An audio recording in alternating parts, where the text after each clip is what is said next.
we are going to cover careers in supply chain management. We have two panel members here with us. First, we have Nandita Inder Mohan. She's PGP class of 2012. She's currently Global Planning Excellence Manager at Unilever. And then we have Himanshu Desai, who is PGP code 2014. He's Senior Product Manager Technical Supply Chain Optimization at Amazon now. Uh, we also have Amar from admissions team, who will be addressing questions regarding applications and admissions. So questions regarding applications and admissions shall be taken at the end by Amar. And welcome Nandita and Himanshu. Hope you guys are doing good. I am handing over to you for your introductions.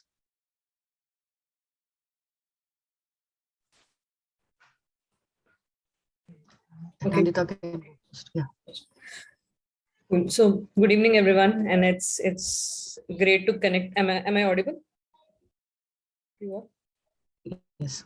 Yeah, perfect. So it's good to connect back to aspirants at ISB, and for me it's more of I've completed 10 years, so I kind of feel a little old, but it feels so good to connect back with the next generation of supply chain professionals, if I have to put it forward like that. So a quick introduction about myself. So my name is Nandita. I am a production engineer by qualification in my undergrad. So I did my production engineering in Anna University, Chennai, and post that I worked with Caterpillar in their manufacturing plant in Chennai. So I spent about 3 years in hardcore manufacturing environment in a factory, and post that moved to ISB for my PGP. So from there, I've been with Unilever, like I said, for the last 10 years. So I graduated in 2012, and from there on till now, I've been with Unilever, primarily in supply chain and across multiple areas. So I started with logistics, then I did customer service, which is supply chain business partnering to the business as a role for a large regional center, and then moved profile to a global planning space. So that's broadly about myself.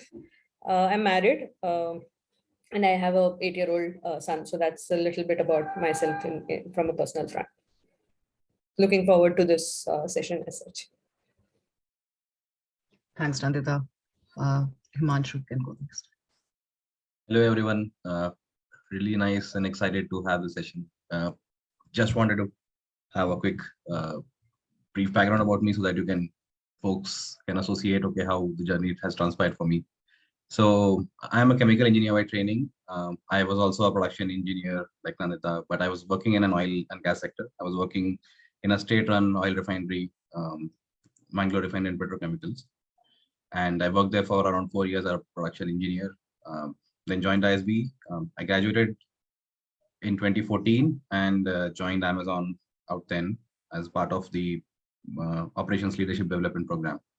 So I joined in the fulfillment center operations, handled that for 2 years, moved around, handled supply chain for the inbound function for us, and it was more of a corporate role.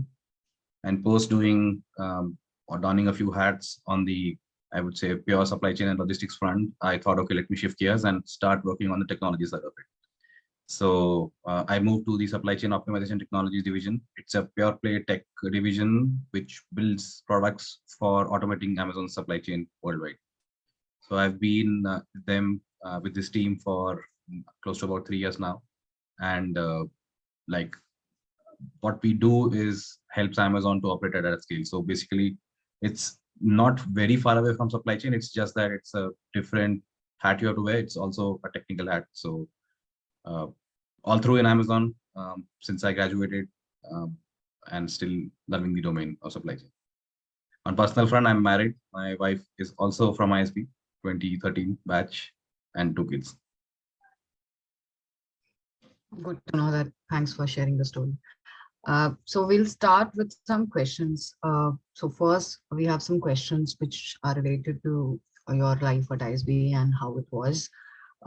So what was the daily routine in each term, in academic and non-academic term? Which was your most memorable moment at ISB? I'll Uh, take a shot at that. Yeah. So it's been a while, so I have to just go back and refresh my memory. What was the daily routine? But I do remember that I think I used to be an early riser, so my day started pretty early. I could not stretch late nights, so I used to wake up at 5 and like start doing like case studies or whatever was pending and like studying. So it's a pretty action packed environment. I do not remember any specific non-academic term, but yes, I think for the first 6 terms it was like a pretty action packed environment, and I had to, I would say, each one has to adapt to his or her own choice on how they want to manage this space. So like I was like, okay, after night 11 I was out, because then my brain works much faster in the morning, and that's how my day used to start, and closing out all whatever the assignments as well as the pre-reads which were there. In terms of the most memorable moment, actually, this is more of a post facto, but now I really believe that helped me grow as an individual and as a person, professionally and personally. So one of the things which happened to me was that while I had good CADs and grades in ISB, I was actually not able to get shortlisted in when we were interviewing for firms and all. So uh, and this actually continued for a while. So in fact, Amazon was my 36th firm where I actually got my first shortlist. So this actually sometimes can be a demotivator, but why I believe it's the most memorable moment for me was that it taught me the importance of persistence and belief in myself, because I was very particular that which companies I want to target for. I did not sit for any consulting firms or did not apply for any product management firms per se back then, because I only wanted to go into operations of supply chain domain. And I kept my focus very clear. And I had believed that, okay, we will get more firms and we will get, as in I had belief in myself as well that, okay, I can crack this. So I continue to do that. So I think that gave me that confidence after that incident that, okay, if you are persistent, things do crack for you. I think beyond that, there are like few term specific things, but I think that was the biggest memory for me out of ISB. Thanks for sharing. Nandita, you have anything to add to that? I think I'll put it up this way, that ISB as a daily routine kind of prepares you for your corporate life. It has its own pattern and it also has its own chaos. So in that sense, for me, academic daily life was like you prepare for the lecture, you go for the lecture, then you come back and do the post-lecture things, and also try and fix schedules. And I think there are a lot of things in common between me and Himanshu. So I was also a early riser, so I would not do study group meetings after 10, so things of that sort. So you basically start working with a diverse group of people, try and see how you really can accommodate each other's preferences and things of that sort. So I would kind of put it in the fact that academics in ISB kind of gets you prepared for rigor in the corporate life as such. And from a non-academic front, I would say that there's so many things that you can do in ISB. The only call out will be that you need to pick and choose, because if you really chase behind everything, uh, life can be maddening as well, because the opportunities or things to do, whether it is acads or non-acads, are enormous. And hence making the right choices and being firm on your choices. And again, very similar to Imanshu, I was very firm that I'm not sitting for consulting. I was very firm that I'm not sitting for finance. So these were the things that were kind of choices that you make, and then you stand by it and you pursue in that front. So I think that's the larger part. And from a memory perspective, right, you have a lot of memories right from the campus. It's a very beautiful campus. So right from the campus to the kind of discussions that you have, to the kind of connects that you make, I think it's all a action packed 1 year is the way I would put it. Thanks for sharing that. So what do you think makes ISB different from other top Indian as well as global B schools? Maybe Nandita can go first. Sure. So I think one thing that is very distinct about ISB is its deep connect to India Inc., if I can call it that way, right? If you look at the board, everyone in the corporate world of India is contributing to ISB in some way or form. You name a CEO, you name a board of director, you name anyone in any field who is very prominent as far as the corporate world is concerned. I think that deep connect in investing into ISB and its programs is something that I have not seen in many B schools as such. And the second aspect is very clearly the faculty. I think the kind of faculty that come in to ISB, even from the in-house faculty or even the people who come in, I think that is also of a very uh, different quality as far as ISB is concerned. So to me, I think that makes a lot of difference, because it's all about having the right connect with the corporate world if you really need to make that entry there, and and the corporate world equally contributing to the programs over here. I think that's something that is very distinct in my view.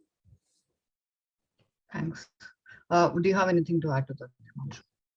I think rightfully so. I think Nandita covered most points, but the other aspect is the kind of diversity and inclusivity you have amongst the student group and the cohort is amazing. Like I would have never thought you say, let's say if you want a person working with this experience in this domain, you will get that in ISB. And you have a massive diverse candidature. Like I remember in one of the classes that typically most folks join within 2 to 4 years of work, and mostly to not have experience of being managers. So there was in one of the sessions, the professor asked that, okay, how many of you were people managers before? And I was feeling very proud because I thought, okay, I would be the only one. And then I thought, okay, I managed a team of 30 people when I was a production engineer. And then somebody else stood up and said, I had a team of 1,000+ soldiers. And that's the kind of difference you will see at scale, where you will have a mix ranging from any experience to a very wide experience coming from either the, say, sports field, or from information technology sector, or from oil and gas, like across the board. And these ensure that you have very rich conversations when you discuss these case studies or post-session assignments, because you will get such diverse and different perspectives that you would not have thought of. And typically we often neglect that fact, but it is absolutely critical that we have that experience, because there are times where you would not even thought that, okay, we should have considered this during these case studies or other post-session tasks. The second thing which I believe really makes ISB stand out is the faculty, and how the faculty is able to bring the perspective of the worldwide corporates and the India corporates. For example, while the case studies would talk about some strategic decisions being taken by, say, Harley Davidson or Ducati or some other firm, they would also start comparing with what happened in India and how Tata's or the, say, Kingfisher Airlines reacted. So there is an equal balance, and we also try to compare the lessons from the India Inc. as well on what we would have done, or is this company doing the right thing. So it helps you to get both the flavors of the international world as well as what's happening in and around the country. And faculty does bring diverse perspective, ranging from what happens in the corporate world to what happens at the governance level as well, because we do have certain elective subjects which actually talk about public policy and others. So it's a very good, I would say, ecosystem out there to grasp as much as knowledge as you can. Does ISB give a specialized platform to make a career in supply chain? Could you highlight some of the initiatives or features of the curriculum, or even activities and placements which are focused towards supply chain? Himanshu can go first. Yes, I think there is a lot which is there out there in our electives as well as the curriculum, which actually can channel all of your, I would say, education as well as knowledge there. I do remember multiple electives focused on supply chain, in fact, focusing on what I'm currently doing. We actually are, like we actually studied some of the topics which I'm revisiting right now as a part of my corporate work. So that's very insightful that we have already done this. In fact, it came to a point where I just realized that I was going back to my ISB notes, and then I realized that, okay, the authors are currently part of my organization itself, and I'm from those notes. So like you have that deep connect with the industry, and that good platform in terms of academic material as well as the curriculum. which enables you to get directly connected to the industry. Secondly, you have a lot of things non-academia as well, which is an experiential learning program. Like I remember I did a, a project on streamlining the production planning of a socks manufacturing firm, which is mostly of sales and operational planning. And that was something which was a very specific supply chain project which we got. So I think in terms of these experiential learning programs as well, you get multiple opportunities to pick such projects which you want to do it as a part of your learning experience. And you can always go to the faculty and like take inputs or clear your specific doubts to understand, okay, how you want to do this better or how you want to take this path. So in terms of placements as well, I think there's a lot of companies which come in right from procurement, such as right from handling procurement to logistics to supply chain to technology front as well. So I think there's an ample opportunity in each front in this question where you have, and okay, what special, it's not a specialized platform. I would say it's the core of ISB. Like I don't think the word specialized is needed here. It's everything across ISB would cover this.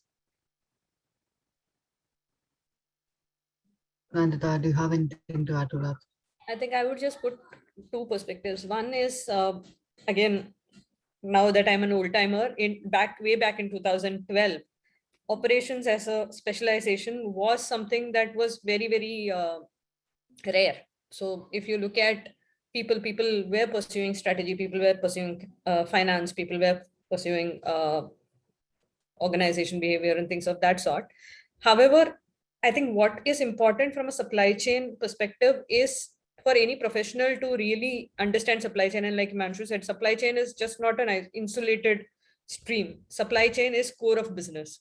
So anyone who's doing supply chain would definitely have to have a sense of business, have to have a sense of customer, have to have a sense of supplier. And hence it's a whole ecosystem that you will pick up from ISB. And honestly speaking, I think within supply chain, there are a lot of things about finance that you input in terms of how do you plan your investments, how do you plan your capex, things of that sort, if you are into core investment, etc. So to me, supply chain is not a separate area of specialization. It is core of business. And hence in ISB, as you get your core understanding in the first half of the course, that would set you up for getting the links between how supply chain can impact a business, and that is beautifully provided in the curriculum that you have. And for me, what also personally helped was, in addition to the course, I think I extensively used the library, because I had to make that switch from manufacturing environment to an operations into a managerial space where you need to think very, very intuitively. So you don't have very straightforward formula, right? Supply chain can start right from your house kitchen to vaccination in India, right? So in that sense, how do you build your intuitive understanding of supply chain? I think for me, the course, the overall business understanding, and the content that our library holds, I think all of these things really set you up for getting into a strong position as you sit for your interviews in supply chain. To the prospective students, how do you think one can like make best use of their time at ISB based on both of your experiences, Nandita? I think, like I said, there are 2-3 things. First is, it will be maddening. It will be too many things happening in the same time. I think that's where being very clear and making the choices really, really helps in making you stay grounded. Otherwise, it is a rat race, right? And with so many people, each and every one of you are thinking about what I want to do and aspiring for something that is big. And in that sense, I think making the right choices, and being very clear in terms of how do you want to build your profile, what do you want to do, and be very clear and informed. I think a lot of discussions should be done either with the alumni, with career advancement services, which is your placement cell, in terms of how do I prepare and where is my best fit. 6th, 7th term onwards is when you can make a point of view that, look, this is a space where I think I can fit, and I think I can kind of put my value in, and then build from there. Otherwise, if you chase, then you chase case studies, you chase competitions, you chase papers, you chase whatever leadership building. So you chase being a part of the uh, leadership. So you need to really make the choice that, am I building a profile on leadership, am I building a profile on operations, am I building a profile on finance, and then stay focused on what you are choosing to do. I think that would be one big advice that I would put forward as people start in ISP. Thank you. Do you have anything to add to that, Himanshu? I think she rightly covered everything. I also was going towards that. Like, you need to know prioritization and what, like, I think one of the alums I had, and I respect him very much, also taught me differentiate your glass balls with rubber balls. Like, you have to prioritize. You cannot drop your glass balls, because that's where everything will go for a toss. Rubber balls are something which you should be okay to let go. Like, it's okay that, okay, you cannot cover everything in ISB. There are a lot of good things happening, and you have a very limited amount of time. You cannot indulge in everything. So prioritize what you really want out of the school and what you want professionally, and then start focus and work towards that. Build your profile, like Anita said. It's extremely important, because a lot of times we also want to switch functions, switch industries, and that's where this 1 year would be the year for you, where you can actually make that happen. So we have some questions even in the chat box about like a day in a supply chain life. So like, what does a professional day in a supply chain life look like, and how does it change with the career progressions in the same role? Himanshu. It's so since supply chain and operations are very closely related, I would not say that, okay, all the time we would only plan for strategy. I'll give you examples. A day shifts drastically through what scenario you are in. For example, for the last 1.5 years or so, 2 years, ever since COVID, be it the CXO or be it the lowest program manager or the operations executive, everyone was hands on deck because of COVID. When the entire world supply chain was thrown out of task, when India had announced lockdown, everyone was like understanding what to do next, and it was sort of all hands on deck, house on fire situation for almost every firm in the country. And in those times, I would say that you need to be laser focused on very tactical things, on what you want to execute, what you want to do achieve next. And when I say next day to next week, that's it. So that is one part of the day, and the other part of the day is that when you can actually plan through what you want to do next year and next 3 years. So typically what happens is, when you join a firm, typically you are more of a, I would say, in a position which does a lot of these activities and execution related tasks. But as you graduate, you get more exposed to different functions. You start playing a role of a, I would say, a manager or a mid-senior level manager who can tie these various pieces together. Less of execution work, more of strategic work. And eventually when you become the, say, a business head or something, when you actually start owning these operational aspects. But I think in a typical day, you start your work with what happened the previous day or the previous week. That's almost true for any supply chain professional. Just to understand what were the metrics, how we did perform, what did fail, how could we avoid this? Because a lot of things are on the move. While I always say that business can stop or can take a pause, supply chain cannot. And we have all seen this, what happened when the lockdown was announced. So it's always running, and you need to have mechanisms in place so that it does not break. It should not be a person dependent, it should be mechanism dependent, what process you have. So I think that's the job which any supply chain professional always strives to do. Nandita. I think very clearly covered, but just to put it in a very firm manner, it's basically today matters in supply chain. So if you miss today, you might end up taking a week, a month, more than a month to recover. So I think in that form, supply chain operations is about really being on top of what's going on and having that machinery run. And if I have to just talk about my experience, when I handle logistics, right? it is important for that truck to leave at that time. It could be as simple as that. And supply chain is impacted by everything in the world. So you talk about lockdowns, there is an impact. You talk about strike, there is an impact. You talk about band, there is an impact. COVID, there is an impact. War in Ukraine, there is an impact. So I think supply chain, a day in life of supply chain, what I would put it as very clearly is that you will be on your toes, and that will be very exciting. And if you really love doing that, the moment you've done this part at the early stage of your career, when you move up, your decision making is much more informed, your strategy is much more practical, your approach to your stakeholders are much more empathetic. So you don't go somewhere in a higher position where you really don't understand the ground. I think that's the journey that any supply chain person would have to take, where they start with operations, really understand the nuts and bolts of it, and then move to decisions and strategy and stakeholder management. I think that's the way I would put it. Thank you. Which area and skills to focus in supply chain domain to get out from a typical job of, say, a shop floor operation execution and enter into strategic and analytical roles? Nandita. Okay, so to me, I think in supply chain, if you are moving from a shop floor operations into any kind of office based work, I think what you build is much less important than what you take from there. Because from a shop floor experience, you really take a lot of things, and supply chain is not about one or two skills, right?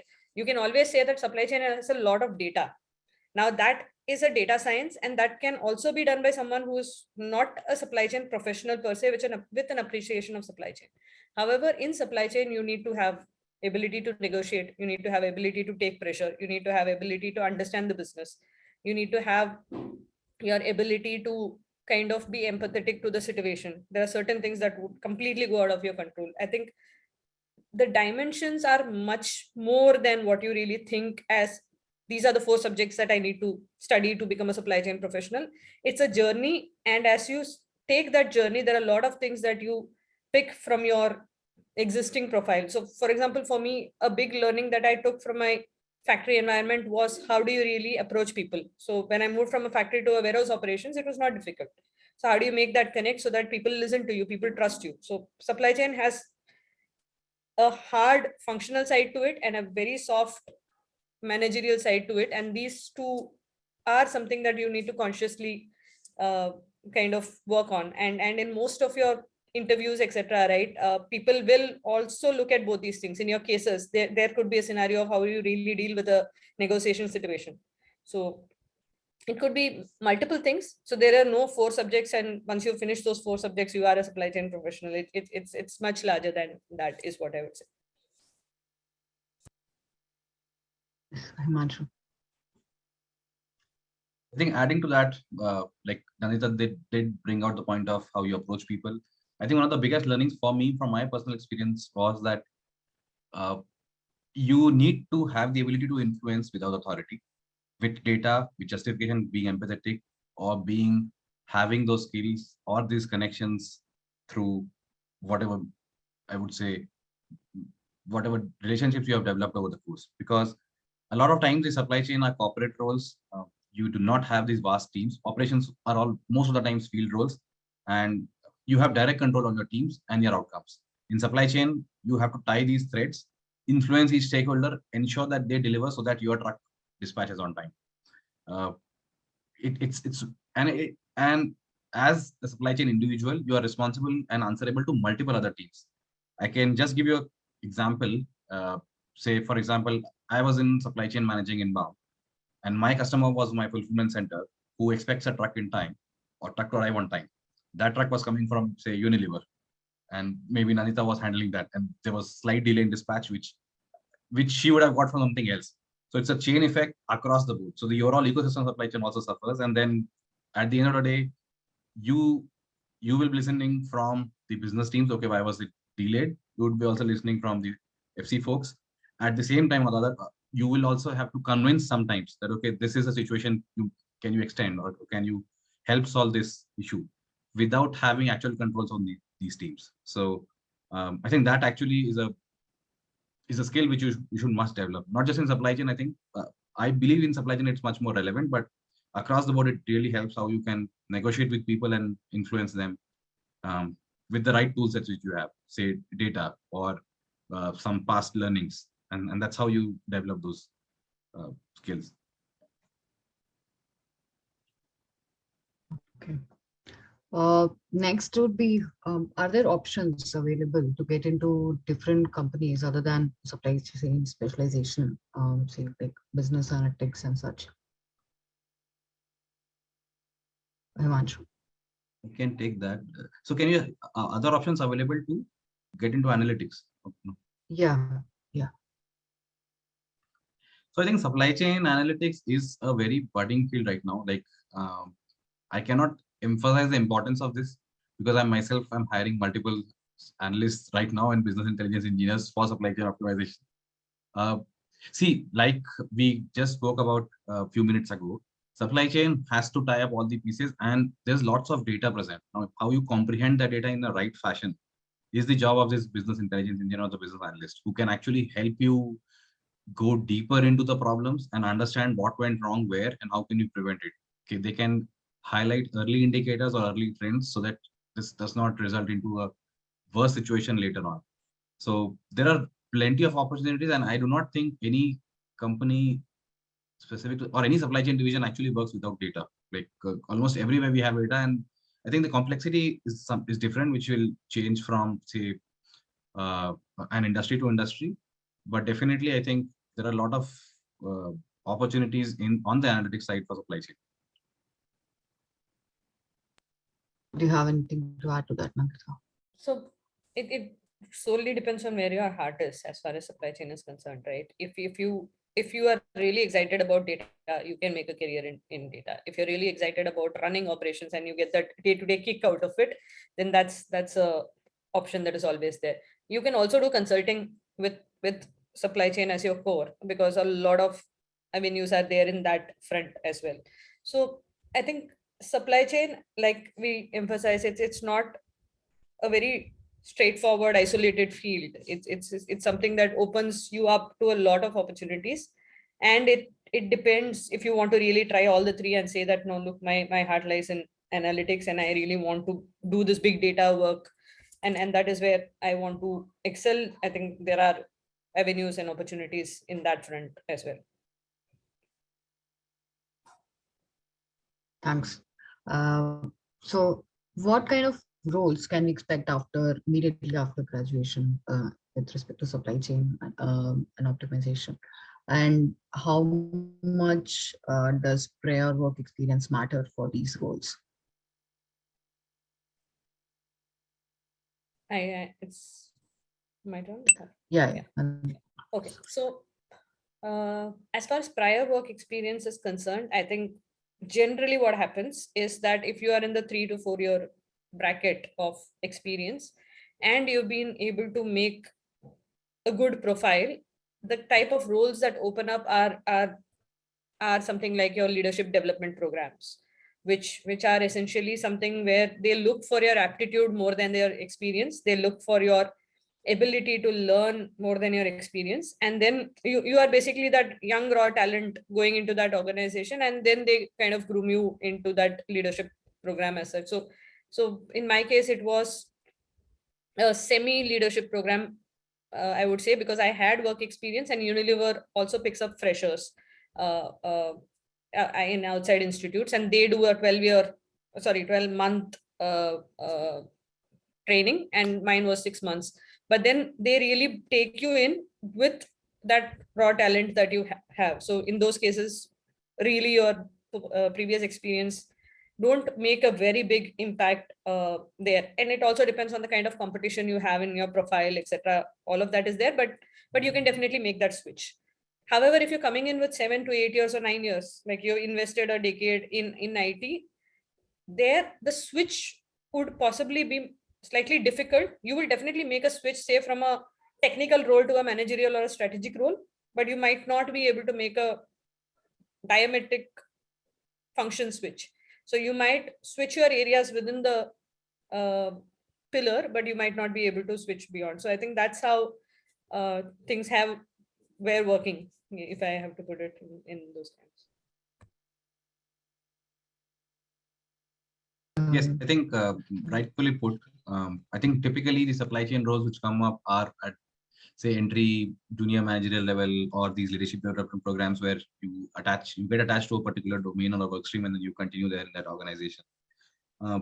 So I think there's nothing very specific. I think off late, I think in 2014 onwards, the e-commerce boom had just started. So I think I'm assuming that off late we would have a lot of firms looking for this kind of experience, because there are a lot of startups which have now scaled up very in a very good manner in India. So the kind of opportunity also would have increased.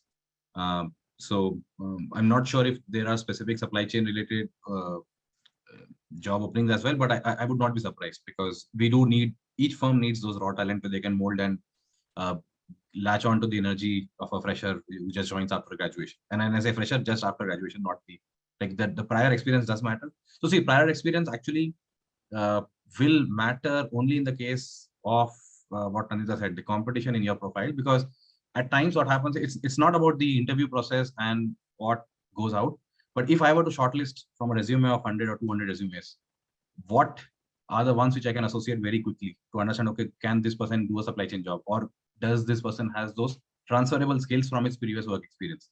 And that's where I think there is slight point on these prior work experience, but it does not, like it all depends on which company to company.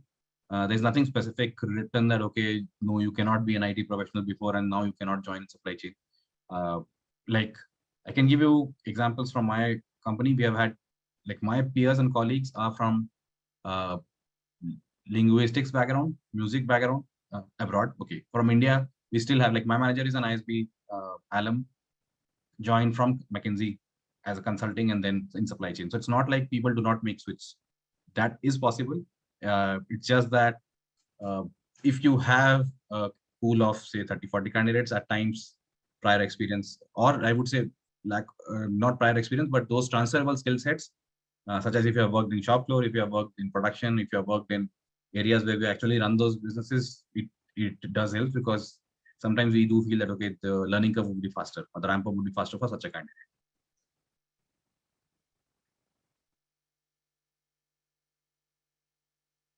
Sorry. What can we expect, like the future opportunities in supply chain management to be, like, say, in 5 years and then 10 years? How is this industry growing and towards what direction, Himanshu? See, I would say there are two answers to this. The answer would vary pre-COVID and post-COVID, because a lot has changed and we would have reset it where we were. See, supply chain is all about going lean, going efficient, and trying to be responsible in the shortest amount of time.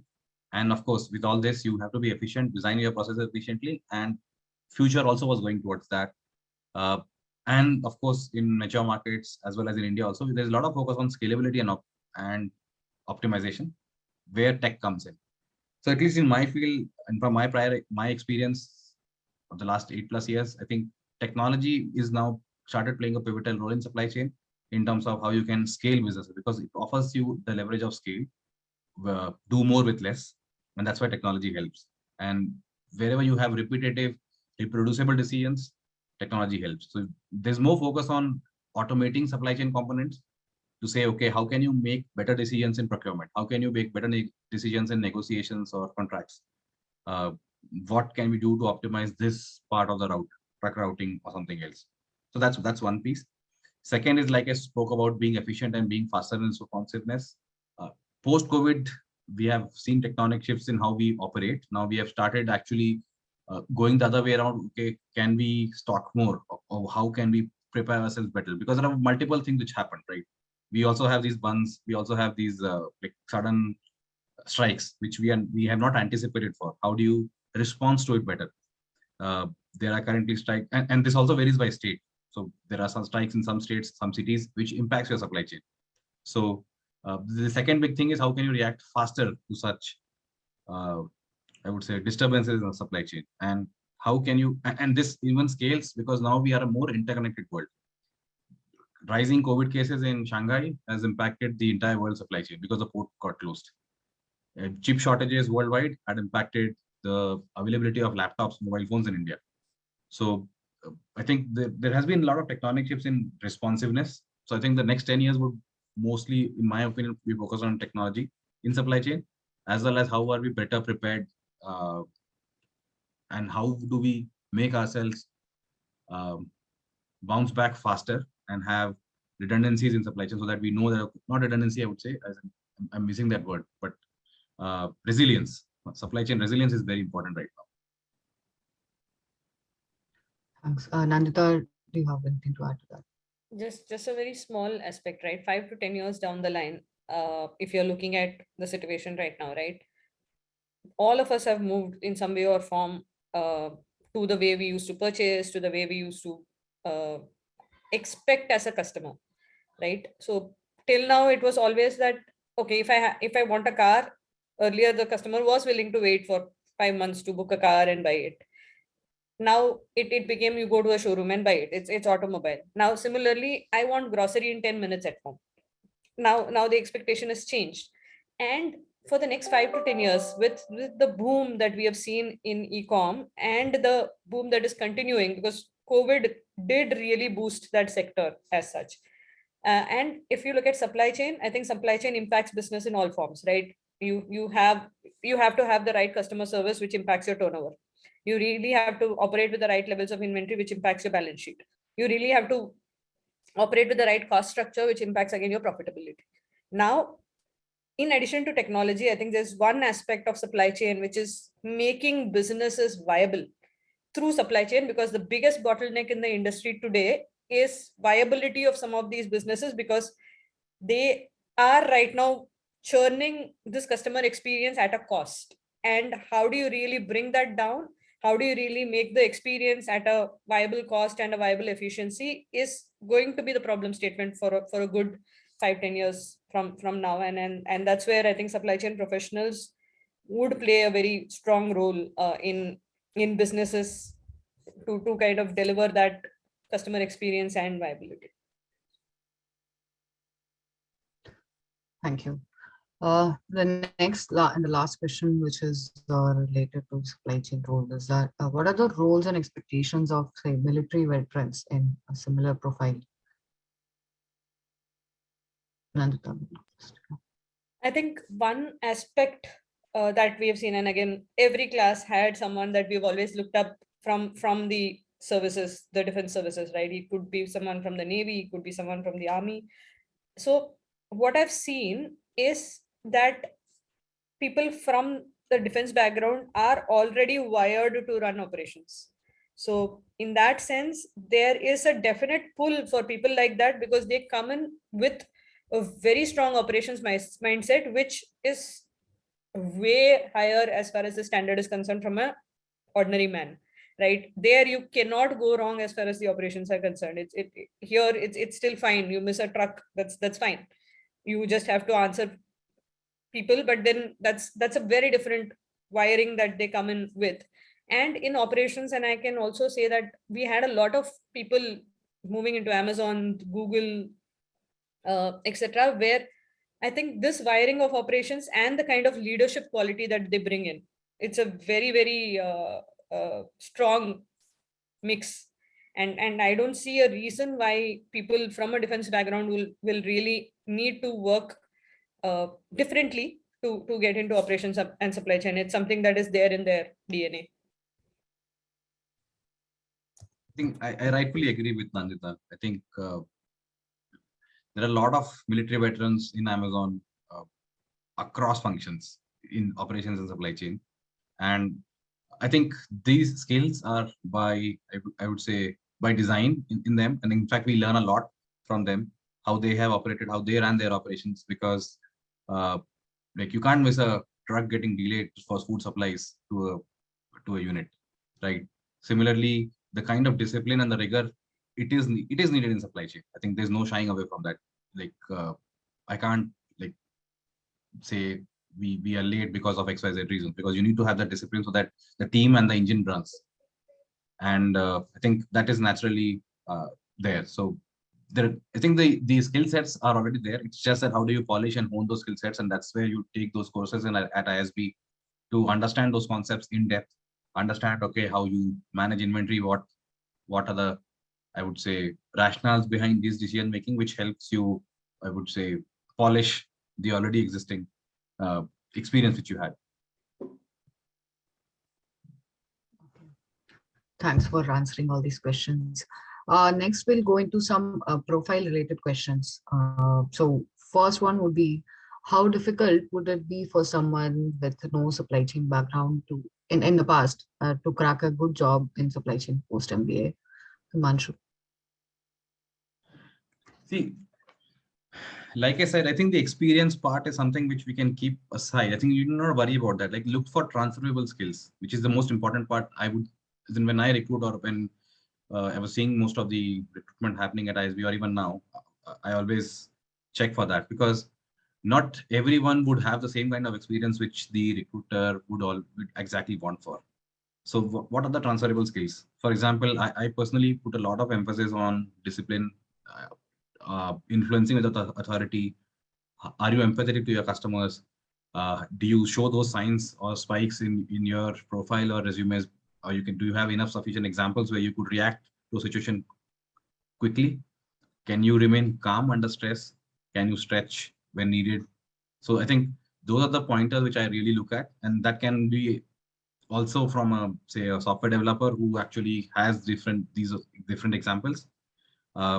Some parts I also basically look for is, can the person roll up sleeves and get hands dirty in actually executing and doing the work, because a lot of times you really need to go down to the last grain granularity to help the team understand what you wanted to do and unblock them.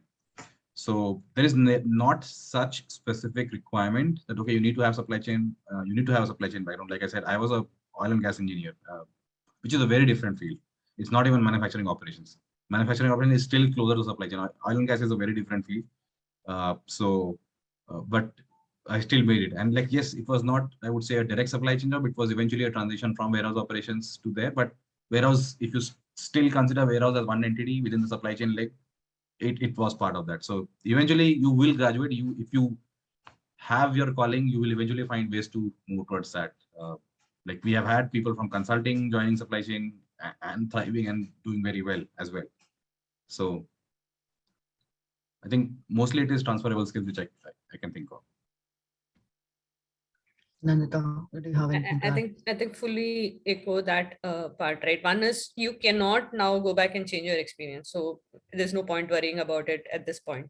That I have done IT for 3 years. You can't go back and change it. But how do you really build your supply chain acumen?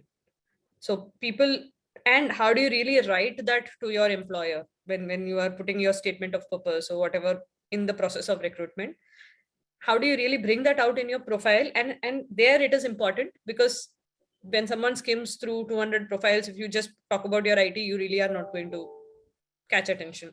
So that is something that is important. And secondly, like I said, I had operations background, but none of that is applied right now in what I do. I was in heavy manufacturing industry, so I was say manufacturing axles for dump trucks, and from there to a soap industry, and I'm not even operating soap factory per se, right? So it is relevant from making that cut to getting to the interview table. But the moment you get to the interview table, I think people are open, and it's how you come across as a candidate that makes that difference. And hence, if you have a completely different background, do work on your resume, do work on your statement of purpose, do work on your profile in terms of what have you done in ISB so that you are prepared to make that switch. Once you made that, it's you as an individual that matters in the interview table. Thank you. Sorry, there's a power situation here. Is there scope for non-engineering students in supply chain industry, specifically say for people coming from accounting backgrounds which are completely non-related to supply chain? Nandita. I think yes, because it's not about just the qualification, right? I know we have economics masters in Unilever. I know we have undergrads with arts and science as their qualification, making a cut to the executive leadership. So I'm not even talking about just getting a managerial role, right? What matters at that point is, again, what we spoke about before, in terms of what have you invested to make that switch. I can always have an accounting background, but how do I leverage my accounting background and say that, look, my appreciation of business is built through this, and through this appreciation of business, I want to move to supply chain. So supply chain is business. So whether you are an accountant, whether you are a legal person, whether you are a supply chain person, all of you are linked to the business in some way or form. So hence you need to tap that link in your profile and then build it up from there, than really worrying about my background being something. Okay. Do you have anything to add to that, Himanshu? I think nothing much. I think the most important part is getting your foot at the door. I think, like Anita said, can you make it to the interview table? Beyond that, I think this is all just transferable skills and what your resume speaks for yourself. We have had folks from investment banking doing the same work as I am doing right now in supply chain, and they are thriving there, doing very well, rising through the ranks. So it's just that, okay, if I see an investment bank resume right now, I will be hesitant. But if I know the person, or if I say get a chance to speak to that person, and if I really see that, okay, he can learn and adapt and has those skills, I'll surely go for it. So I think these are sort of the points where these are a bit tricky, where you actually have to get that right connect and seat at an interview table where you can actually explain more what your resume can talk. If you have worked in say accounting in a supply chain industry, let's say in a trucking industry or something, that surely helps, because then we know, at least you know the business. If you have an accounting experience from a very unrelated industry, sometimes it gets a bit difficult for your resume or profile to speak. That's where your ISB profile and your ISB curriculum will help. So you can explain what actually you have done through. And so we have a very specific profile related question here. After doing an MBA from abroad, can I find a job in India? And if yes, will that give me a return of investment as same as that of a job in the same country where I did the MBA from? Himanshu. so I do not have very specific examples here from my peer group or anything, but I do know that people have found jobs after working abroad in India. In terms of return on investment, I do not know if it's a valid, like I would not have had cases where you can actually, because see, we are paid in rupees if you work in India. And if you have spent say dollars in US, you might not expect your salaries also in dollars.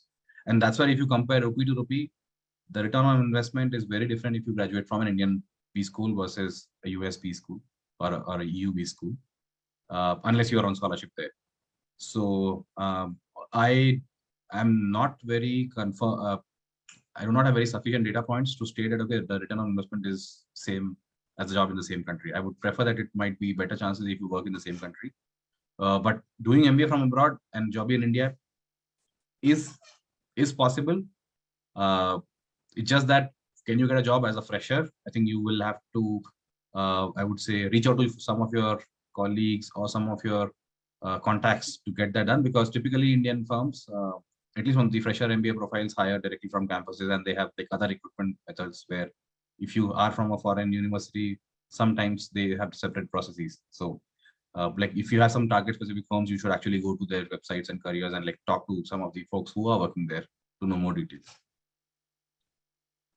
Okay. Do you have anything to add to that? I have nothing to add. Like I said, it's a very difficult question because we really don't have the math to say yes or no around it. So nothing more to add. Okay. Any suggestions for courses for, say, a final year undergrad student who would probably be watching the video right now to develop a strong foundation in supply chain? Nandita. So at an undergrad level right now, again, so I would put it into two buckets, right? One is your curriculum and courses. So you always have your online curriculum that is present everywhere and anywhere.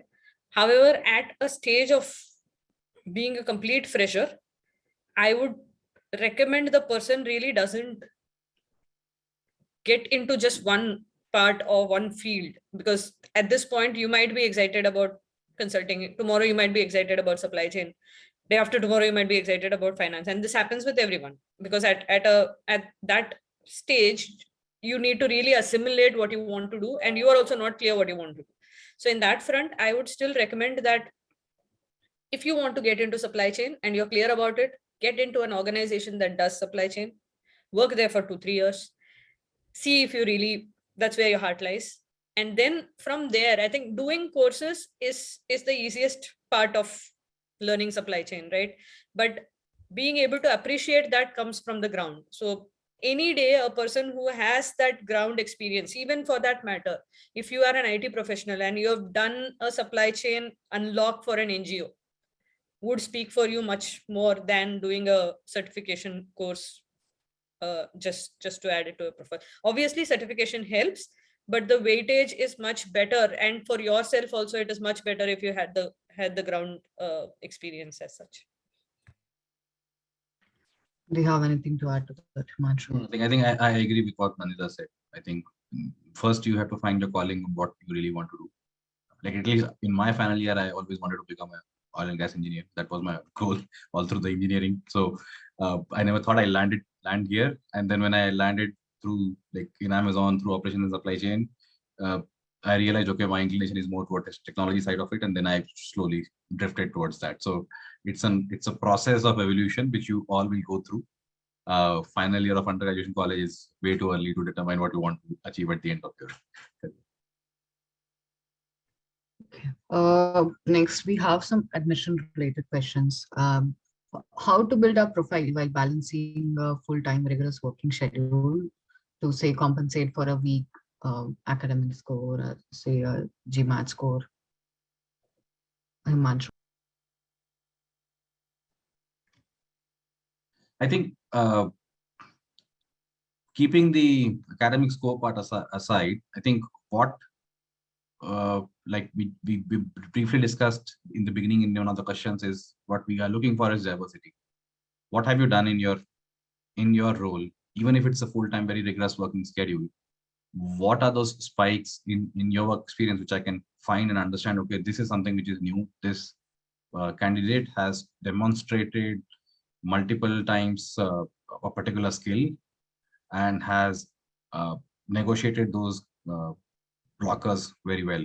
So I think those are something which you can actually start working on and highlighting that in your say essays or in your resumes, because a lot of times we have done work, but we do not appreciate the complexities we had tackled to meet that. Secondly, I think you need to start understanding, okay, what you want to achieve out of ISB and beyond that, and start working on those comprehensive skill sets as well. For example, what Anita just gave an example. If you want to go on supply chain post ISB, what are the opportunities you can do right now? Can you do some freelance work or a pro bono work for any of the recent startups or something else, or can you start something on your own? Just to understand how do these things work. Do you offer to say help a company understand or map their process and do something different? So I think you will have to find time out of your working schedule if you're not associated with that domain. But those are my 2 cents on how you actually start work toward building your profile and compensating for, let's say, if you do not have that right experience. Do you have anything to add to that? Just one thing, as far as getting into ISB is concerned, I think all that you need to keep thinking about is what is my value to the institute and what is my value to the batch. And that is where your entire focus of building your profile should be there. What do I bring and why me? So you need to consistently reflect on why you and why should they pick you. And that's when you can really think of ways where you think of what is distinct about you that you want to put forward in your profile. And if you don't have something distinct, that is something that I will be surprised, because if you really reflect, you will find at least 1 or 2 things that are distinct. And if you're preparing early on, you really can craft that 1 or 2 things that are distinct. So it's not about just your academic score. I think we had a professional dancer in our batch. Um, we had a frisbee player in our batch. So she brings a very different perspective from a brand and a marketing side, which engineers don't really bring. So that kind of, I'm not saying you need to be completely different, but you can be a professional of whatever that you are. However, keep reflecting on what value do you bring, and unless and until you value yourself, you would not be able to bring that out on the resume. Okay, thank you for that. How was your application and admissions journey to ISB? What steps did you take? And like, did you get in touch with anyone for any guidance, Nandita? Okay, so my story was slightly different. So I was very clear that I want to do an MBA in India. So I had not even considered, or I did not even look at options outside India. And I also wanted to do that MBA in 1 year. So I really wanted to pack that together instead of investing 2 years into my education. And that's when I started with ISB as a school. Honestly, I had not reached out a lot at that point in time, because all that I was focusing on was why me and why my profile, and how do I get my recommendations from my existing organization who can talk about why you, etc., and all of that. So to me, I think it's my personal journey went in this sort. Yeah, the focus was a lot on the essay, I would say, and I would also be very frank. At that point in time, I think a factory background and a female candidature was something that did stand out in terms of the profile, and academics was strong, so it kind of made that journey reasonably smooth. So I kind of leveraged my work ex over there than anything else. What about you, Himanshu? So I think for me, the application and the admission journey, I would say I talk more about how, say, my wife and we were preparing, because she graduated a year earlier. So I think my process was much smoother because I knew, okay, what all to do and all. But I think when we were preparing together a year ago, I think one thing which we started doing is, of course, like focus on GMAT and like that preparation and how to make the profile stand out. But the second thing is we were trying to find out if I know anyone who is already studying or graduated from ISP. And luckily, I think I got someone from my undergraduate college, a senior, who had done that, and he was able to guide me through the essay process and let me know a lot of, I would say, um, content on what is the experience in ISB, how is this process conducted, what all is looked for, how to build the profile. The one more thing which I did, which actually helped me a lot, is this is just a personal thing. As in, I think there was a recently book released, or I saw a book on ISB. I think an idea whose time has come, and I started reading that because I just wanted to understand more about the college, because ISB was something which came to my mind much later. I was typically preparing for the usual CAT, IIMs and all that, but then I realized, okay, let me try this, because I was not good at cracking exams, which have to churn out my memory so fast. I wanted some peaceful time to give an exam. So I think ISB came like that. And then I started reading much more about ISB history background, which motivated me a lot. And I think that actually also helped to understand, okay, what are the values and the qualities uh, are being sought after? Why was ISB formed? Like, I think that helped me a lot to get that historical background as well. That, okay, what is it the school is looking for, and what are the future managers which the school will be producing. So I think I was able to associate a lot there as well. But this is more of a personal thing. Like I think for all the future prospective candidates out here, I think one thing I would say is, if you could find out that one or two alums who could help you give some insights on how do you make this, or you should have some content on the internet as well, just to understand what exactly happens. But I think alums are quite approachable in the ISB community. So surely people would be willing to help you out there. Okay, thank you. How to build profile, or how to prepare for supply chain job interviews? Are there some specific questions, or like any, say, a case which is given? Can you throw some light on that, Himanshu? See, I would say things are a lot different now of what it was there in 2014 times, because like I said, the e-commerce boom had not happened that point in time in India. So the supply chain roles and domains were very, very limited. We mostly had operations consulting or operations domain specifically, and there were very few supply chain firms like one GP or procurement firm, Amazon, Unilever, and a few others. That's it. So I think in terms of profile, I think you need to build on the fact that, okay, you have dealt with chaos and had put a structure to it in a way, because that's the most essential part. How are you able to react quickly, and those parts. Now, of course, if you have worked in operations or such domains in the past, these things will fit easily versus a person who has worked in the IT industry.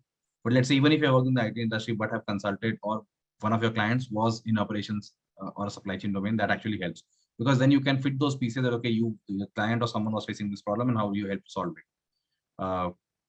Typically, I think that you can borrow from your past experience, from your experience or profile building at ISB. You will get ample opportunities to organize events. You will get opportunities to basically enroll in workshops, or be part of some clubs where you can help, I would say, organize sessions which will explain you how, not explain you, you will gather more information around how you have set up these and unblocked the entire process. So I think such examples do help in building such profiles, but I would say more of it is like a, I would say what you would be doing in ISB to build that, and your previous experience. Nandita. Yeah, I You have think anything? from my experience, and again, I fully agree that it's like years ago, but what helped me was the intuitive appreciation of supply chain, because like I said, I was very, very choosy in terms of what I wanted to do and what I did not want to do. And hence I was not chasing case competitions and things of that sort. However, yeah, it was profile that kind of gave that edge. And from an interview preparation perspective, I think what is most important is that you need to consistently tune your mind to think supply chain. Because when you're presented a case, you can't really prepare for all the cases in the world. But however, as much as you go through and as much as you discuss and as much as you read, uh, it naturally tunes your mind to be able to answer things in a very intuitive manner. So nobody is going to come and ask you that, tell me the formula for this. They're going to say that, tell me the principles of how you will design a supply chain, tell me the principles of how you will tackle the situation, right? For which, if you have to think on the table, and I'm purely talking about the interview process here from a job and supply chain perspective, what helps you is if you are able to tune your mind consistently in this zone by reading and reading and reading, because that helped me personally. And like I said, I used to spend a lot of time myself, because at that point people aspiring for operations were very less. So you really did not have that group of consulting folks who are talking about case, and then there are group preparations happening, etc. So there were very limited number who were chasing supply chain or operations, and that's where the resources in the library, the kind of discussions with the faculty, it helps you tune your thought process, because that preparation cannot happen in a week. It needs a tuning of your entire thought process, and it needs to start somewhere in your 6th or 7th term when you have decided that I want to pursue this.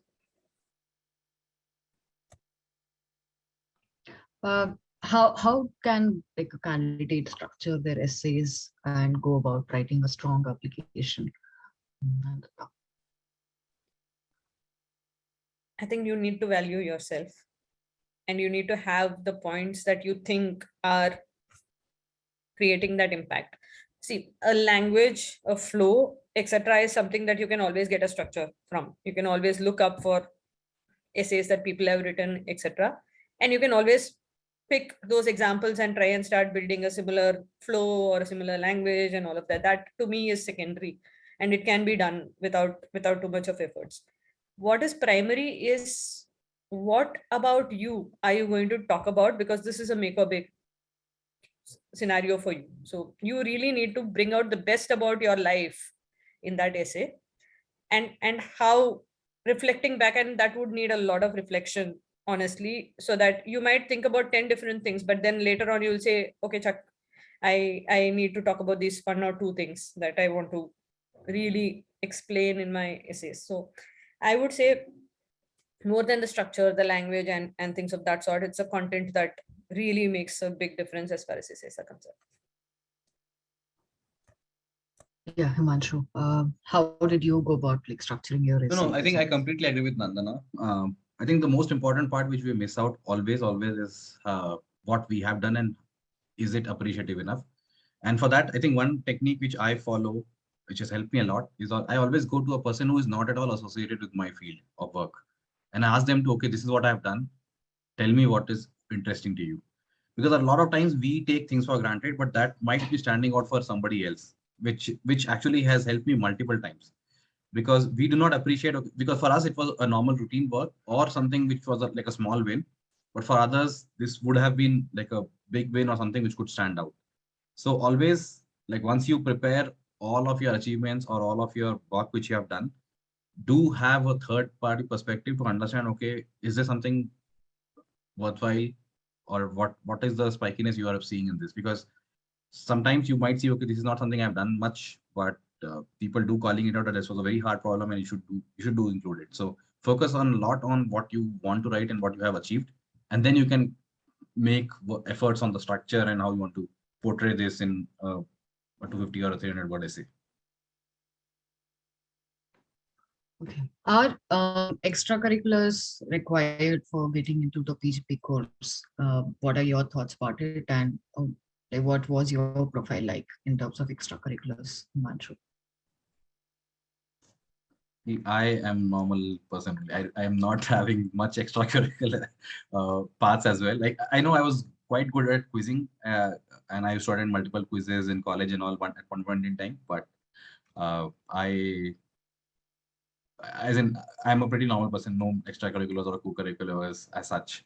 I think the only thing personally I feel which would have stood out is that I was living a sort of a public sector safe, I mean, job, uh, and taking on that challenge because I really wanted to do something more exciting and learning to understand the business as such.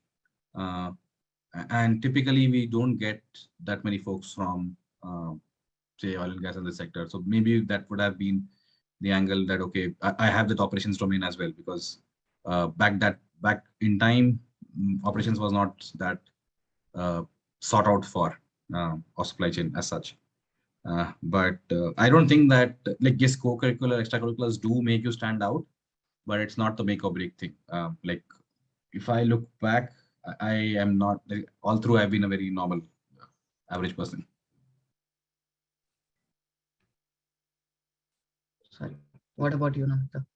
So absolutely, I think from my profile perspective, ACADS was there in terms of being a very consistent academic record was there. However, I think when I look back, while I had a consistent academic record, I was not an IITian per se, right? So you always have that cream of engineers who are the IITs, etc., coming in there. So normal, very normal profile. I think there were some elements here and there where I used to take part in a lot of things, but it was not like I am a professional so and so, this player, that player. Everything was more of hobby for me. I if I appreciate music, that's about it. It's not that I am a professional singer who delivers concerts and all of that. So I think profile wise, mine is also a pretty ordinary, consistent profile. What mattered, like I said, was the experience in factory and experience and really turning that place as one of the first women to get into that operations and run it along with workers. I think that kind of would have possibly been the tipping point, and that is what I kind of leveraged as far as my profile is concerned with ISP. Yeah, thanks for that. So there are some questions in chat. I've just picked out like the most common question is that how can I switch to supply chain, say being a civil engineer, being a from another non-related background, And will this 1 year course be sufficient to make the change? So this seems to be like a common question. Any general thoughts on it, Amrita? Very simple, find the link. A civil engineer would have a project management link. A civil engineer would have a risk analytics link. So you just need to find the link from what you're doing and how it goes back to supply chain. And like I said, supply chain is really vast. It's not a civil engineer and a programmer, right? It's then it is vast. But within supply chain, you can make career in data, you can make career in negotiations, you can make career in operations, you can make career in project management.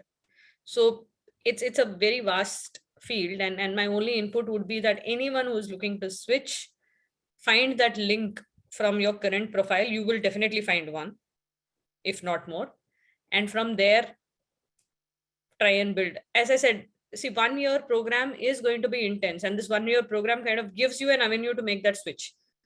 It doesn't mean that just because you have done this 1 year program, a switch is guaranteed. You really need to make that effort to create that path for your switch, and it's an individual profile based effort that each individual will have to build. What ISB does with this 1 year program is really give you that platform and give you that chance to make that switch. Himanshu, do you have anything to add to that? Yes. See, I think, and I think most of us should not think ISB as the end of our career path or a journey, because a lot of times, say if you're not finding that perfect sweet spot for what you have intended for, you can, like, you always evolve through it, right? Like, I can talk about me. I knew that, okay, I need to stick to the same function, but I always wanted to switch industry, and I did switch industry. But within the same function, after I got into Amazon, I started, I would say, upskilling myself and then moving towards technology side of it. Similarly, I can talk about my wife, who actually was similar to me, a process engineer in the oil and gas sector, made a switch to marketing, and she is doing quite well in her career as well.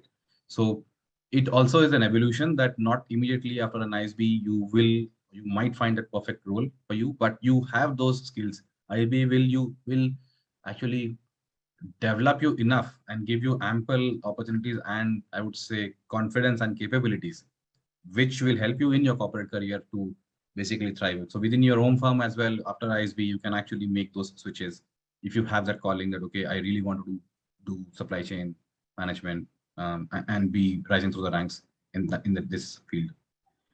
So I don't think ISB should be the end of it. That, okay, after ISB, wherever my professional journey takes me, that's the end. Thank you for patiently answering all these questions. So we have Amar from the admissions team who's ready to take questions related to applications and admissions. If the attendees or participants have any questions, they can drop them in the chat box so that we can address them.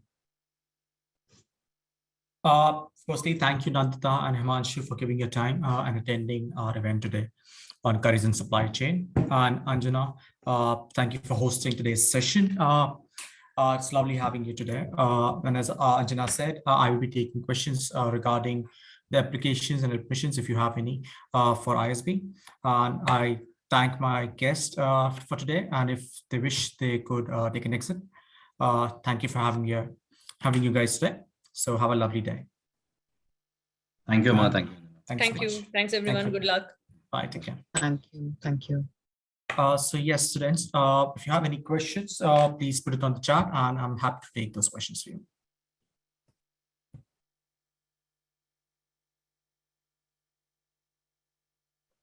Okay, so I think we have a bunch of questions. So should I just ask you? No, Anjana, you can also take a leave if you wish to. Okay. I will take it up from there and take it with me. And thank you for your time today. Thank you. Thank you so much. Thank you so much. Bye.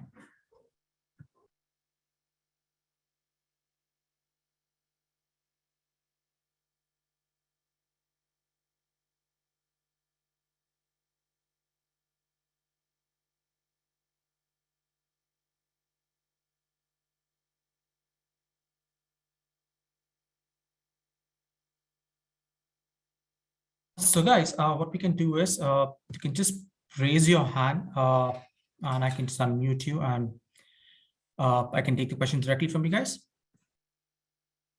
So I will unmute Jagdish first. Jagdish, if you can just give me a question. Good evening, sir. Good evening, everyone. Sir, I wanted to ask that how preferable is it to have a work experience in the same background as your MBA? So yeah, it's a very good question, Jagdish. Firstly, with ISB, the basic requirement is that you need to have at least 2 years of work experience to be eligible to apply to our PGP program directly. Yes, sir. It really does not matter which stream you have an experience in, provided you have 2 years of experience. So for example, if you're planning to do your PG, the MBA in marketing, it is not necessary that you should have marketing experience. You could have experience in finance, you can have experience in your family business, you can have your own business, you can be an entrepreneur, you can be a content writer. Till the time you have proof that you have 2 years of experience, you are definitely eligible to apply for the PGP program at ISB. Sir, I wanted to ask that, like in the similar thing only, in the similar track, does it affect my chances in say in the recruitment process for a company per se? Like having Not really, because they look at a holistic profile of yours, okay, which includes your academics, your work experience, and other criteria that they have, and also your interest in the particular organization or the particular stream that you have prepared yourself in. So your post during your PGP, what you are preparing for, what specialization you have taken, will be considered and will have more weightage than your previous work experience or industry that you work with. Thank you so much, sir. Thank you. Hi, Shreyas. Could you please let me know what your question is? Hi. So actually, I'm a reapplicant this year. I was in waitlist last year after the interview. So I was wondering, like, we have to write an reapplicant essay as well, correct, this year? That's right. So so I'm not planning to retake the GMAT, but like, how much is the weightage of GMAT scores in the admission process? So to be very honest, ISP looks at the holistic profile of a candidate. As you have already applied for GMAT, and I believe your GMAT is valid for 5 years, so you can use the same score. And as I said, it's a holistic approach which includes your LOR, your essay, your previous academics, as well as the GMAT score, and the entire profile is being evaluated. That makes you that considers you to give you an offer. So there is no weightage or there is no specific score that we are looking at in your GMAT. It can be in a range from 620, 630 as well, as low as 620, 630 as well. Okay. Yeah, that is the. Hi, Krishna. If you can please put your question. Yes, sir. Thank you, sir. Sir, my question is, I do not have a GMAT or GRE score as on date. Okay. I have 7 years of post-qualification experience. Can I apply without GRE GMAT? So as per the requirement of ISB, the basic requirement is that you need to have at least 2 years of work experience after your graduation, and you need to have a valid GMAT or a GRE score. And Okay. valid means that you need the score has to be valid for 5 years. It is valid for 5 years from the day you take the exam. So Okay. it is a basic requirement to apply for the PGP program at ISB. So I would advise you to start preparing for it. We have our first round application deadline on September 4th. You have enough time right now. So if you start preparing for your GMAT, and you can definitely apply before the deadline. Okay. Yes, I'm sir preparations. Already start preparation for the GMAT. One thing and one more sir question I have. Apart from, I mean, I already said to you 7 years of experience. Apart from this experience, which thing IST required from candidate? So basically, as a part of your application process, your basic eligibility is 2 years of experience after your graduation, and a valid GMAT or a GRE score.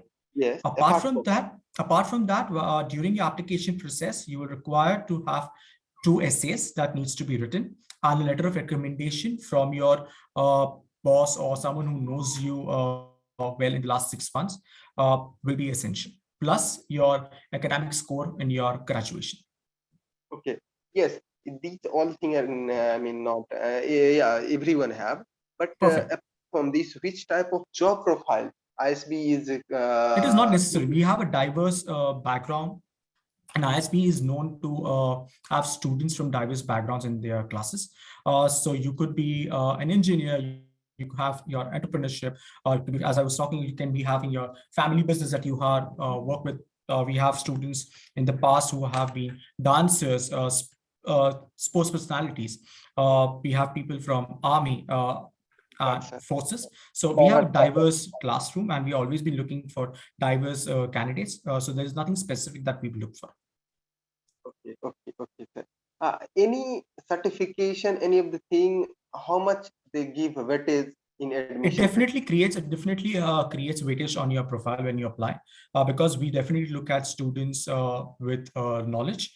But there is no specific numbers that we look at. It depends upon what certifications that you have done, what courses that you have done, and how much of a weightage that it created in your profile when you apply. The current job that you are doing will definitely be looked at. Another thing, sir, one more question. How much total intake ISB have? Our total classroom size in both Hyderabad and Mohali is around 900 is the total class size. Okay, 880 to 900. Yes. Okay. And yeah, which type of scholarship ISB? There are various scholarships that ISB offers, and the information is already there on the website. I would advise you to just check the website. I can also just paste the link in the chat, just in case someone else is also looking for a similar information. Just give me a second. So I'll just put down the information about the scholarships on the chat for you to have a look at. Yeah. Okay, Perfect. sir. Thank you, sir. Thank you, sir. Smart.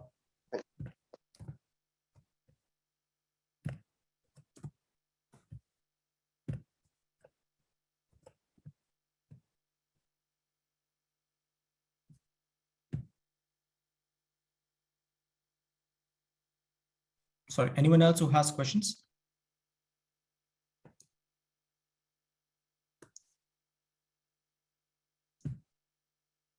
Hi, Ramendra. Hello, Amar. Good evening. So my question is regarding GMAT. You just answered that the GMAT score needs to be a valid score. Right. I am a reapplicant. I have last year's GMAT, and I'm intending to use that one. If you just can let me know, when did you apply for GMAT? Was it last year? I gave GMAT last year. I applied to ISB last year, and I'm intending to use the same GMAT score this year as well. Sure. Yeah, you can definitely apply. So do I need to send the scores again? Yes, you will have to redo the entire process. Okay. Can you guide me through that process through the GMAT official site? So I think I don't have access to the GMAT site right now, but as per what my understanding of the process is, once you log in on the GMAT site, there is an option to send the score directly to the institute. So once you apply, once you start the application at the ISB website, you need to upload a copy of the score while applying. So you can take a screenshot or a PDF file and upload it there. But at the same time, on the ISB website, on the GMAT website, you need to just mark that you need to send the official score directly to the ISB team as well. So I need to repeat the same activity which I did previous year. Yes, exactly the same thing. Okay. I have one more question. It's for my friend. So he's planning to, he's confused between GRE and GMAT. Can you tell if is there any more weightage for GMAT? There is no bifurcation that we look at. For us, GMAT score or a GMAT score, GRE score have equal importance. So your friend, based on what her preferences are, she can give either GMAT or GRE. Okay, okay. So there's no weightage for GMAT. No, nothing as such. Okay, one last question. So can you guide me on who a good recommender can be?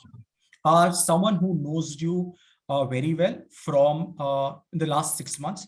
Ideally, if you're working currently, your boss will be the best person because you might have spent a lot of time collaborating with him or her. So ideally that one will be the best person to recommend you.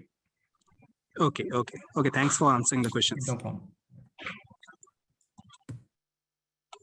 Someone else? Yeah, hi. I have another question. Okay. So last year I chose a recommender. Okay. So this year I can ask the same recommender.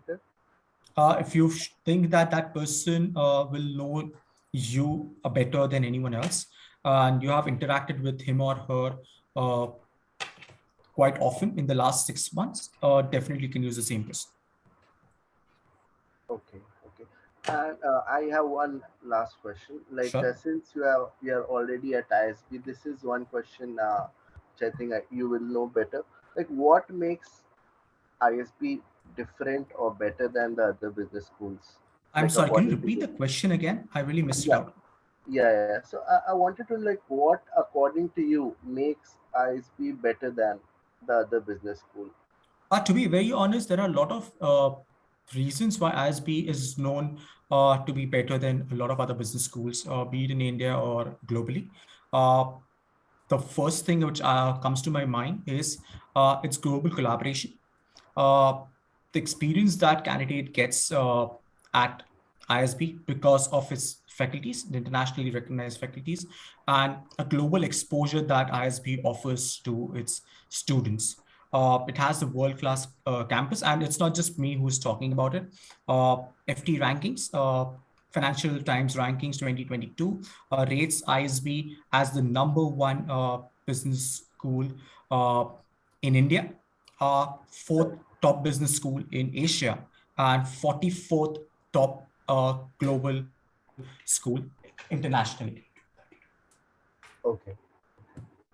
And the alumni strength is 1200, correct? It's 12,000. 12,500. Currently, it's 12,600 because the last batch just passed where Mr. Prime Minister PM Modi felicitated the convocation. So adding those numbers, we have crossed 1,300 now. 12,600, correct? Around 1,300. 13,000. 13,000, sorry, 13,000.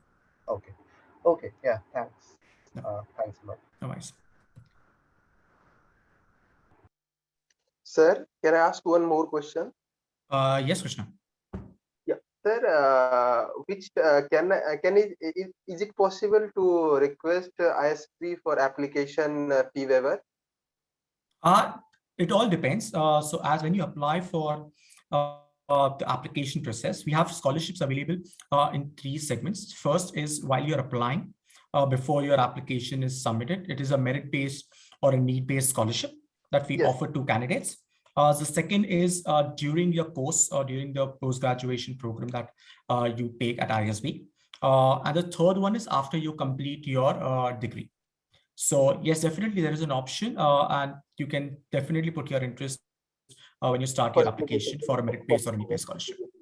Yeah, and another thing also, is it depend upon current job profile of candidate, or it's depend upon economically? There are a lot of criteria that goes about your family background, the income. As for example, sorry. As for example, sorry, I interrupt you. No problem. As for example, suppose any of the candidate have family annual income is approximate 1 lakh or 1.5 lakh per annum. Then is it possible he will get? He can definitely apply for the need-based scholarship. Plus your academics and your work experience will help you apply for merit-based scholarships as well. So as I said, once you start the application, there is a section where you can put your interest. There is an essay that needs to be added for putting yourself eligible for a scholarship while applying at the program. And we will be reviewed. That will be reviewed by the management. And if things go well, definitely there is a chance of you be able to get the scholarship. Okay. And another thing also, this same thing will help, suppose candidate have economically, I mean, from poor background, will help while in selection. So as I said, there is no set criteria. The background of the candidate really does not play any role in its skill selection. The candidate's profile is evaluated in 5 areas: his previous academics, his work experience, the letter of recommendation, the 2 essays that the candidate submits. So all these criteria, all these areas holistically creates a candidate's profile, and based on that, a candidate is being selected or rejected. So his family background, his income really does not play any role when we select a candidate. Okay, and another last question. Can I get one counselor while applying, or for overall assistant like application? I would suggest you put an email to pgp@isb.edu with your request. We will definitely look into it, and if there is someone available, we'll be there to help you. Okay, sir. Thank you, sir. Thank you. Okay. Is there anyone else who has any questions? Please put your question hands up.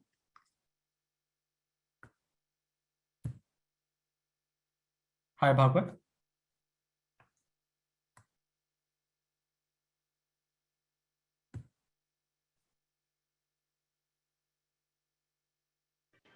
Hello. Hello, Bhagwat.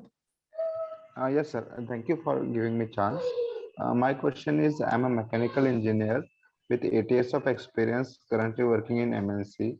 Okay. But all my experience is in as an individual contributor. I'm a not as a no leadership experience. Is that affect my application? Definitely not. To be very honest, with the 8 years of experience that you have and a mechanical engineering background, it's a very strong background, a diverse background that we'll be looking at our cohort. So I think that it won't really play any role, that it really does not show that the profile is anything bad or good. You definitely have a strong chance to apply at ISB. Thank you. Yep, no worries.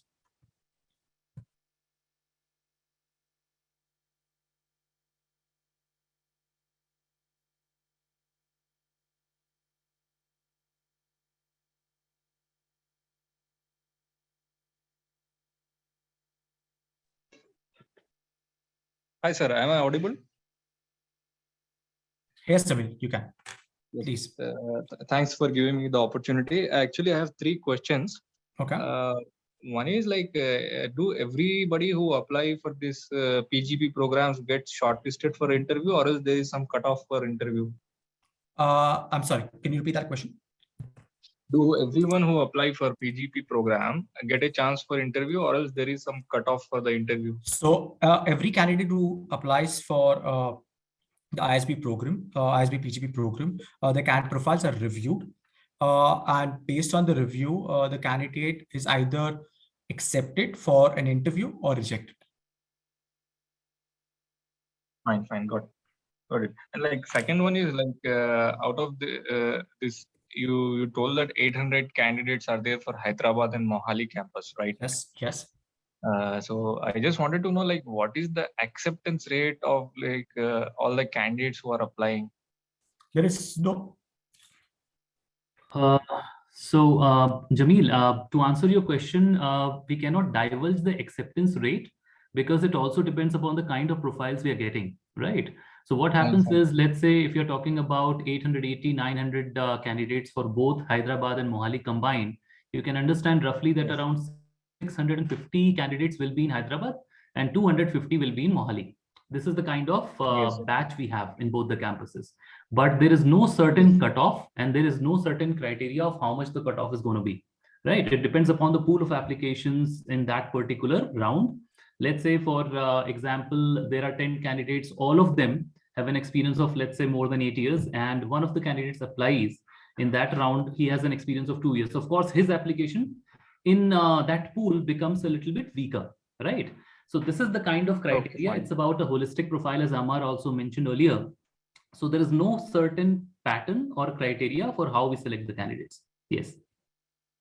Fine. One last third question. Like essay questions are independent for all the candidates, like, or else like is it a one generic one for the particular round? Yeah. So what happens is there are two essays that you have to write. The first one is about your decentering and figuring out your personality, right? I mean, what you are as a person. So we may ask you about, let's say, I'm not saying that this is the question which is going to be in the application. So let's say there is a question that say, what is one particular thing which you experienced in your life which changed your perspective about life, right? So this is kind of a set question, but the answers are going to be very different. And the second one is, let's say, that checks your orientation about your career and how dearly you want to get into ISB and PGP, and why do you think ISB and PGP program is going to make a difference in your professional endeavors and in your personal life. So these are the kind of questions which are there. The questions are same for everyone, but the answers are very different, as you can understand. Like these two questions, what you have told is like key points which I can take is one thing will be one question will focus on personality thing, yes. And second one will be like the orientation or else like the shift from your current roles to the anything, any kind of, like in the essays, it's very important that you manifest what you are as a person and as a professional. So let's say any kind of achievements, any kind of new things which you have done in the professional arena, right? Any kind of awards, any kind of deals which you cracked. I think all of these matter, right? And why do you think the skills that you are going to acquire through the PGP program and into ISB are going to propel you to certain another level, right? Certain different height, right. And that's why you want to get into PGP. So all these questions look very simple, but they are very strong questions, and they involve a lot of thinking. So I would say that if you're thinking of applying to ISB, do not wait till the, let's say 4th of September is the deadline. Do not wait till the 1st of September thing to start your application, because whatever you write in your essay is going to come back to you and boomerang to you in the face of the questions which are going to ask to you in the interview. Each and everything which you write in your essays, each and every line is read by the admission committee, right? So please frame your essays very wisely and take due amount of time to complete them. Like basically I am from construction background, so like I have worked in few of prestigious projects, so I can use that also. Definitely, why not? Yeah, that counts for a wonderful essay. In fact, you should propagate all the things which you have done and all the wherewithal you have when you're going for the interview in your essay. And I'm just giving you a hint, whatever you write in your essay is definitely going to come back to you for the interview, right? So there is a chance for you to showcase your personality and the kind of things you've done in your professional life. Thanks a lot. Yeah.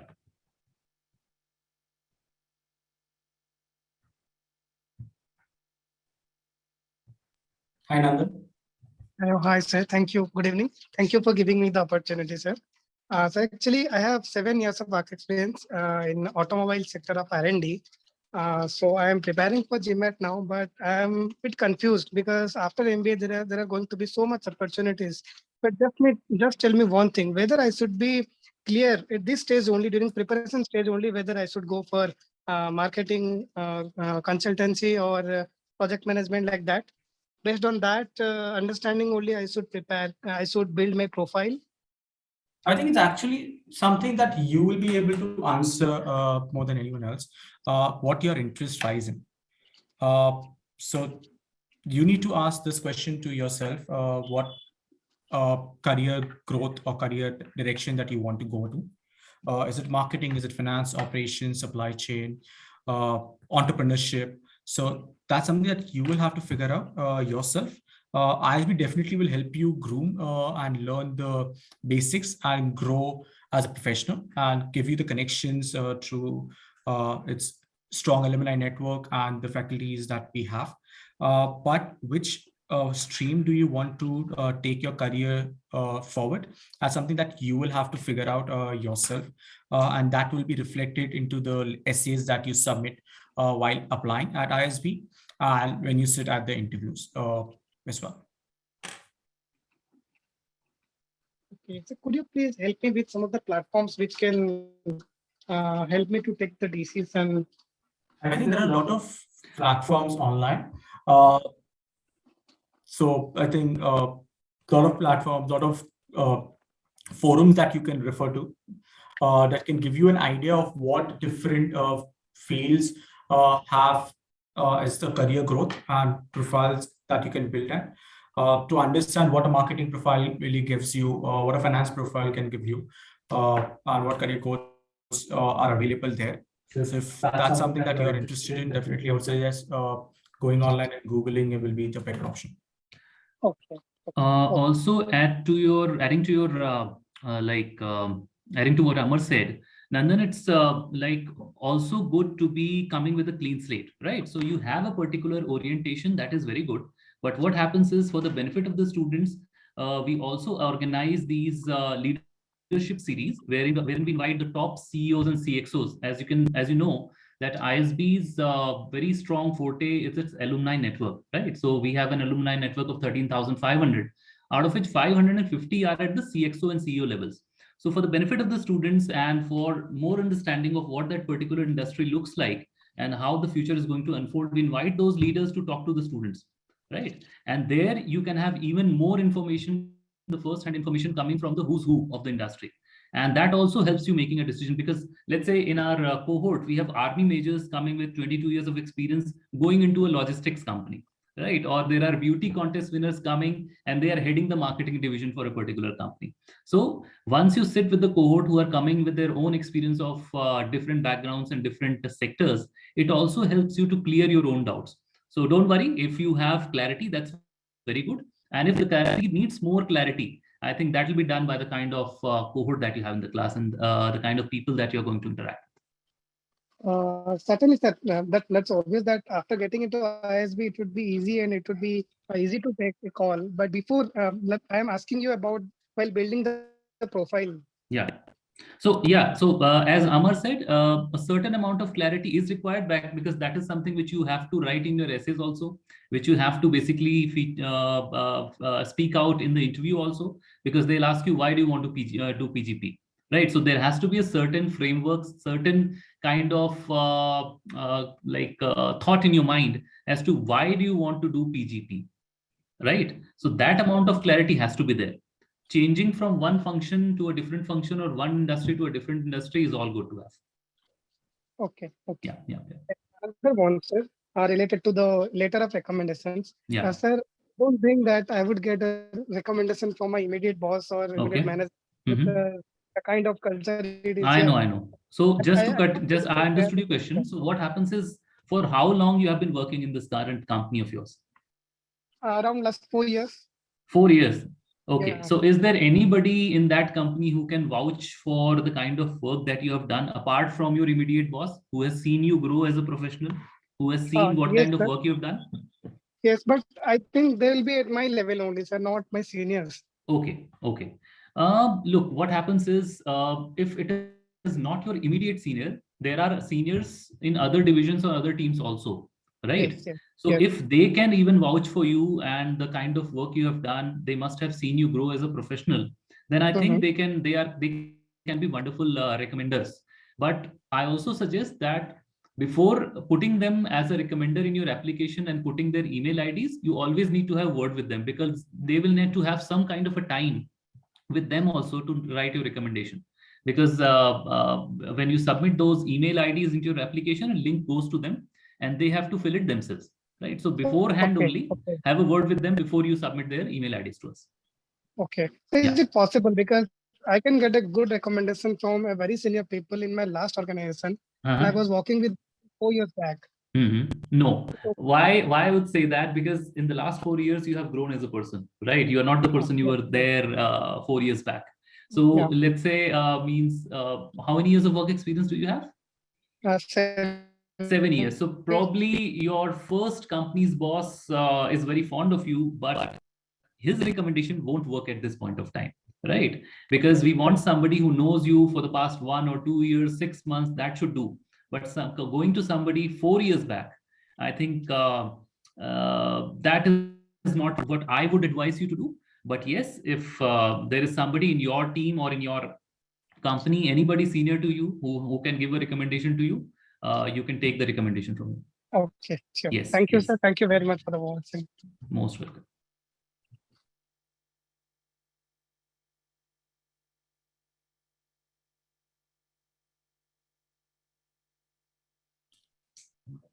Okay, guys, I believe we will have to end the session right now. I will put down the email ID in the private chat, personal chat here. That it's pgp@isb.edu. I'll request you to put down your questions if you have any on the chat, on the email, and we will be there to respond back to them. Okay, Kunta, I think you have a question regarding LOR. Okay, so yeah, so I can see there is one query in which the person is an entrepreneur and he's asking who can be his recommender. That's a good question.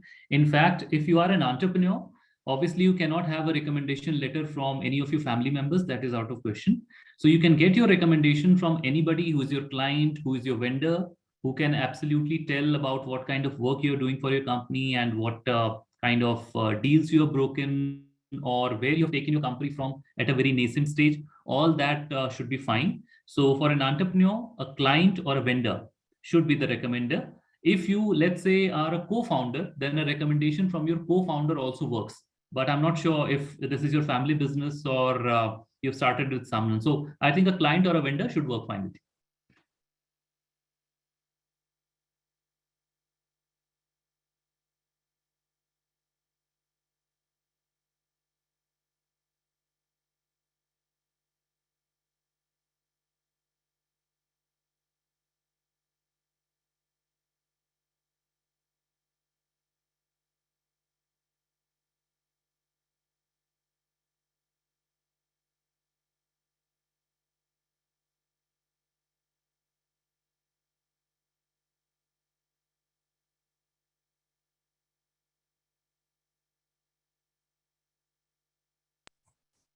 So I've put down the application link. If you would like to start the application for the ISB PHP program, kindly click on the link in the chat.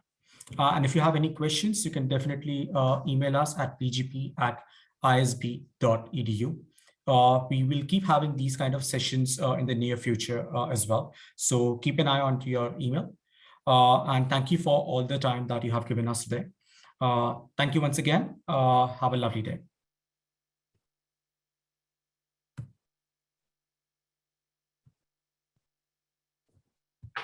I think